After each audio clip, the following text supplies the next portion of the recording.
Olá pessoal, tudo bem com vocês? Para quem não me conhece, eu sou o Rafael Viana. Este canal é para eu expor minhas ideias, opiniões e as coisas importantes que eu acho que devem ser comentadas, e hoje eu quero falar sobre a Escritura Sagrada, tá? Necessariamente sobre como devemos ler a Escritura. Existem várias formas, né, de se ler a palavra de Deus, a Escritura. Mas se esta é uma dúvida que você ainda tem, provavelmente você ainda está num primeiro nível de leitura, tá? Então, e isso é bom, isso é muito bom. Por quê?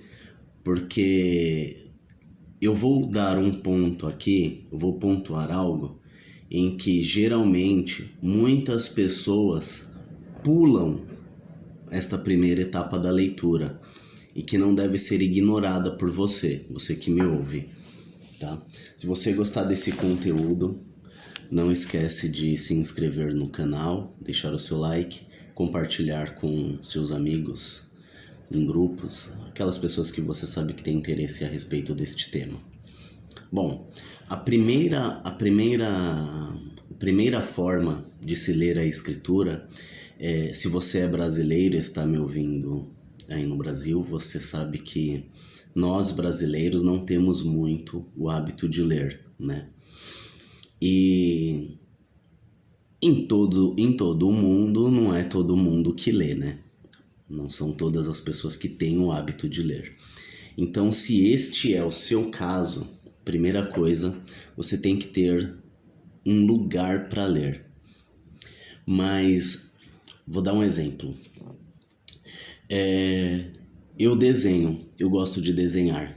E eu via que muitas pessoas que queriam desenhar, eles pensavam assim: quando eu comprar o melhor lápis, aquele lápis que custa, sei lá, R$ 20, R$ 30, R$ 50, aquele tipo de folha especial, eu tô me planejando, quando eu comprar certos materiais, e aí eu vou começar a desenhar.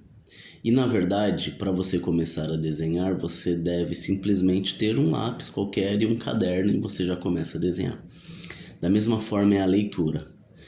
Você tem que ter um lugar para estudar, para ler a escritura. Mas você não precisa comprar a melhor mesa, aquela mesa de vidro, o melhor lugar, o teu melhor canto, não. Pode ser um espacinho que você, na sua mesa da cozinha, onde você almoça, janta, que você diz: eu vou ler sempre aqui. Isso é muito importante você fazer. Por quê? Porque para você ler a escritura, primeiro você deve ter um processo para adquirir o hábito da leitura, tá? E você ter um local específico onde você faça isso é primordial, é muito importante. Para que você adquira este hábito, você tem que se sentar sempre no mesmo lugar e fazer sempre a mesma coisa. Então é muito importante você criar esse hábito. Tenha um canto. Eu já li, se você talvez não acredite, mas eu já li em cima de uma tábua de passar roupa, tá? Então, esse é o primeiro ponto. A gente vai falar ainda sobre como ler a escritura, mas isso é importante. Você não deve negligenciar essa dica que eu estou te dando. Você não precisa ter um abajur pertinho de você ali, chique, bonito, não. Certifique-se apenas de que a iluminação esteja boa para você enxergar as letras, tá? Como eu já te disse, eu já cheguei a ler em cima de uma tábua de passar roupa. Abri a tábua e coloquei ali e comecei a ler. Depois eu peguei a mesa da cozinha e comecei a usar a mesa da cozinha para ler. Então, assim, para você adquirir o hábito. Bom, agora vamos lá, a respeito da leitura da escritura. Se você não tem o costume de ler, comece pelos evangelhos. Por quê? Porque o ponto central e a escritura inteira leva a um único ponto. E este ponto é Jesus.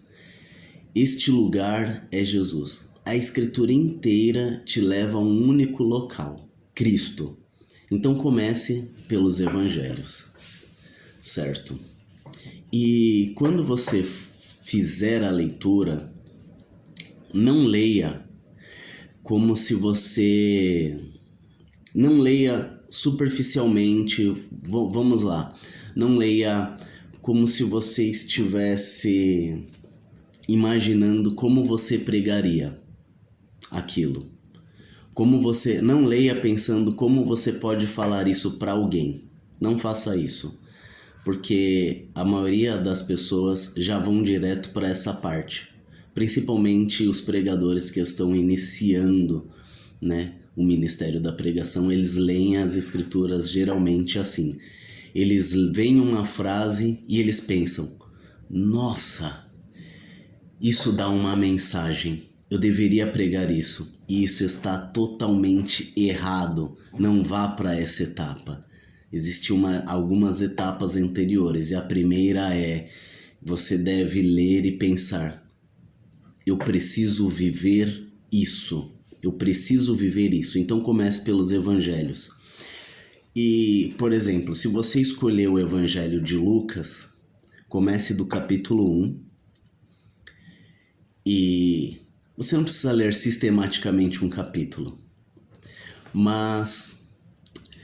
Eu não sei se você já teve essa experiência, provavelmente que sim, quando você começou a assistir uma série de TV, um filme, uma novela, enfim, que você mergulhou naquela história e parece que você começa a viver, fazer parte daquela história. Os personagens são reais. Existem atrizes, atores que fazem papel de vilão. E você tá tão mergulhado naquela história que quando você vê o ator em outro local ou num comercial, você já se recorda que ele era o vilão daquela história. Porque você está mergulhado na história, você está vivenciando. E você está acompanhando a sequência daquela história. Então você deve ler a escritura do mesmo jeito. Você tem que mergulhar na história. Cada parte que você lê não deve ser por uma obrigação, tá? Não deve ser porque, eu preciso ler a escritura, não. Você deve, inclusive, orar antes de ler e pedir para que Deus te ajude a mergulhar nessa história, nas páginas da escritura.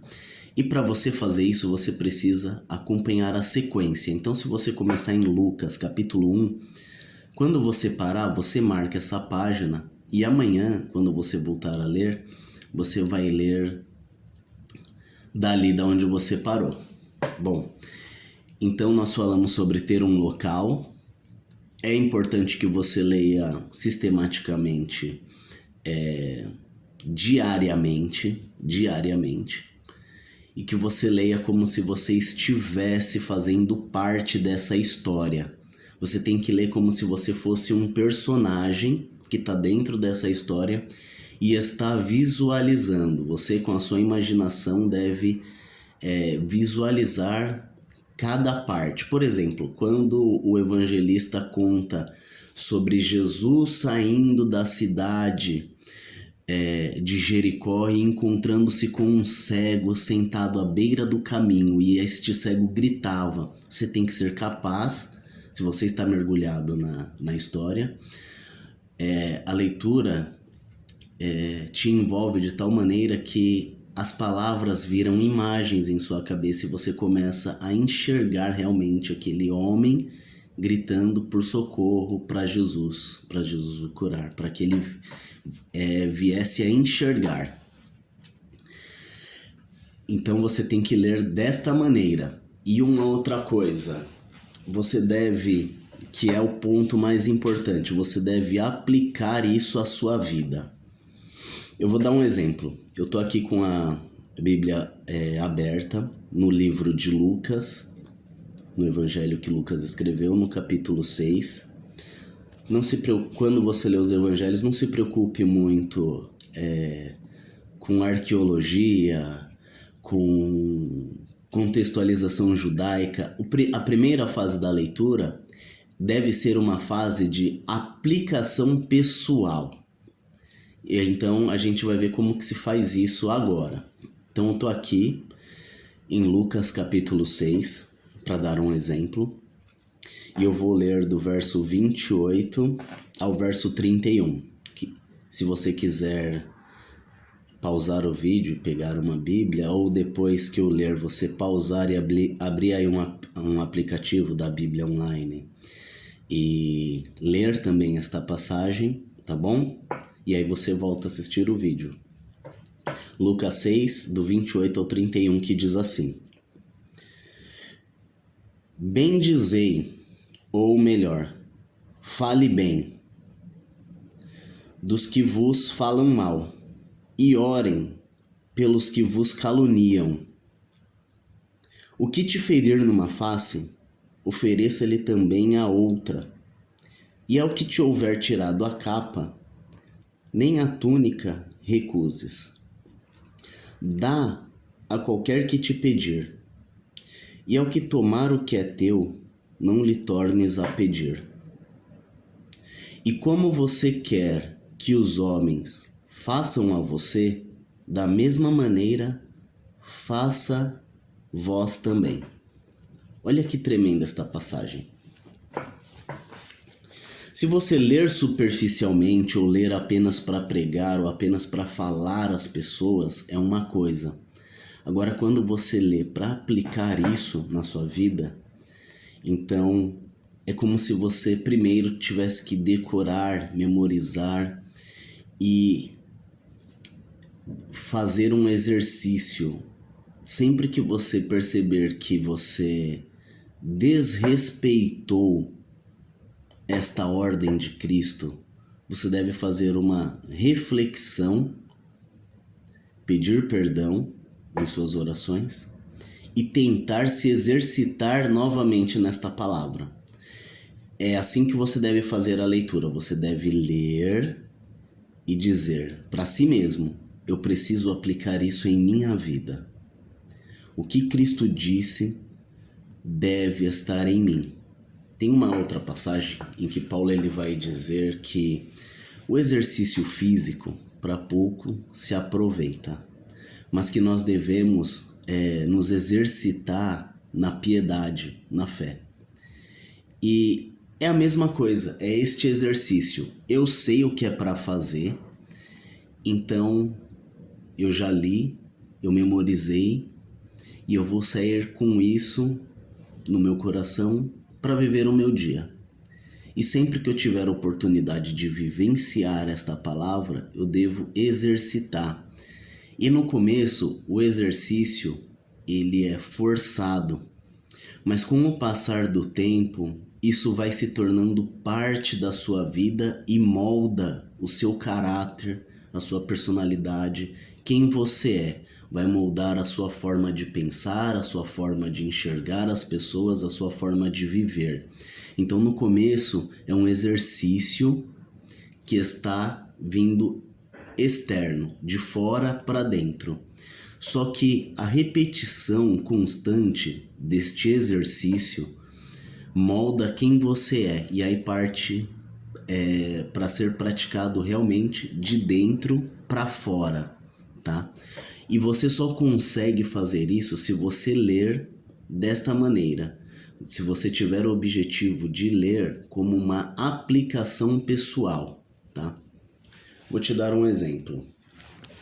Olha, aqui Jesus, nesta passagem, ele está falando sobre... Na verdade, ele está falando sobre a bondade, né? Eu poderia dizer que a bondade é o amor expresso em atitudes, em ações. Porque você dizer que ama é fácil, mas demonstrar o amor sem palavras é justamente quando você pratica a bondade. Por exemplo, dá a qualquer que te pedir.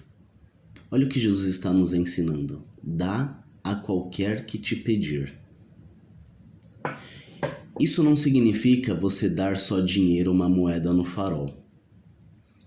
Dar a qualquer que te pedir. Olha que interessante, eu vou te dar um exemplo.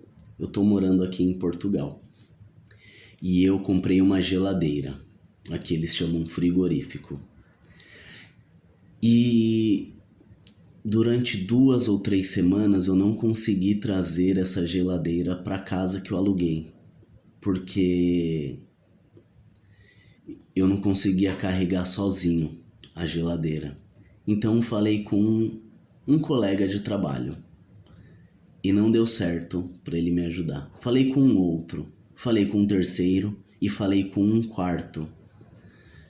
E nenhuma dessas vezes deu certo eu trazer a geladeira. E porque cada um estava ocupado com as suas coisas, isso é natural, isso é normal. Mas na minha posição, quando eu cheguei em algum deles e fiz assim: você poderia me ajudar a carregar uma geladeira até a minha casa? Presta atenção. Imagine a sua casa sem geladeira. O quão difícil seria para você. Uma geladeira hoje numa casa é muito importante, certo? E por 2 ou 3 semanas eu não tive a geladeira na minha casa porque ninguém conseguiu se dispor a me ajudar. Porque cada um estava ocupado com as suas coisas, obviamente. E eu não os culpo, não os condeno, não tenho raiva deles, não deu para eles me ajudarem. Agora, você e eu, como cristão, devemos praticar esta palavra. Olha que interessante. Dá a qualquer que te pedir. Não se trata só de dinheiro. Se trata da sua força física. Se trata do seu tempo, se trata de sua atenção, não é apenas dinheiro.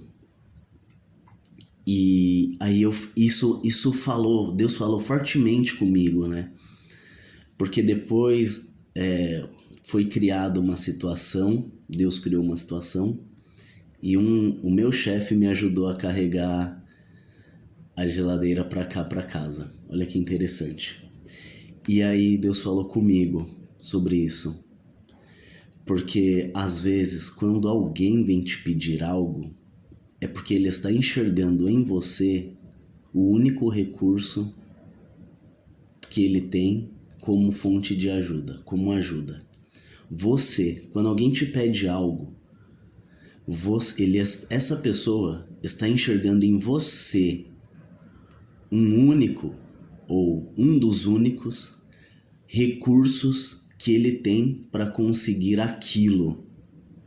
E quando você diz não porque eu não tenho tempo, não porque eu não quero, não porque eu não posso, enfim, quando você diz não, você está deixando de praticar o amor em ações.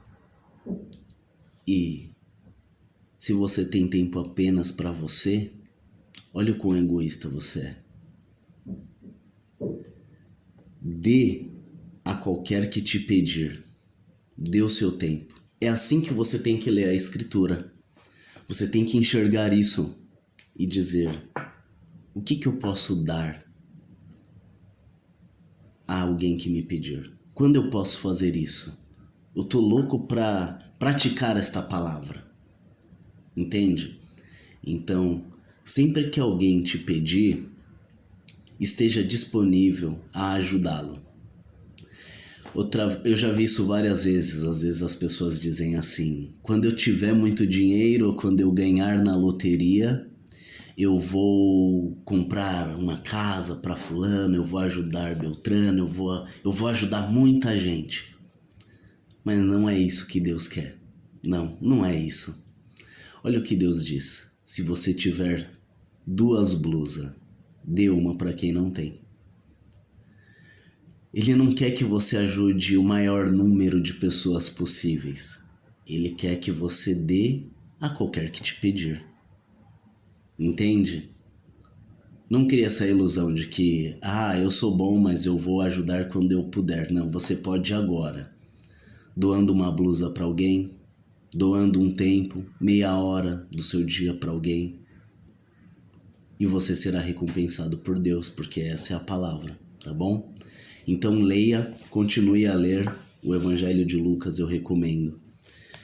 E leia buscando aplicar isso em sua vida. Como eu posso aplicar esse trecho em minha vida? Depois da leitura, você faz uma reflexão. Você não precisa ler muito, você precisa ler bem e com qualidade. Como? Leia um trecho e investigue a sua vida. E você vai ver que isso vai moldar a sua maneira de viver. Você será transformado por Cristo, pelo seu Espírito Santo, pela palavra. Eu agradeço que você ficou comigo no vídeo até agora.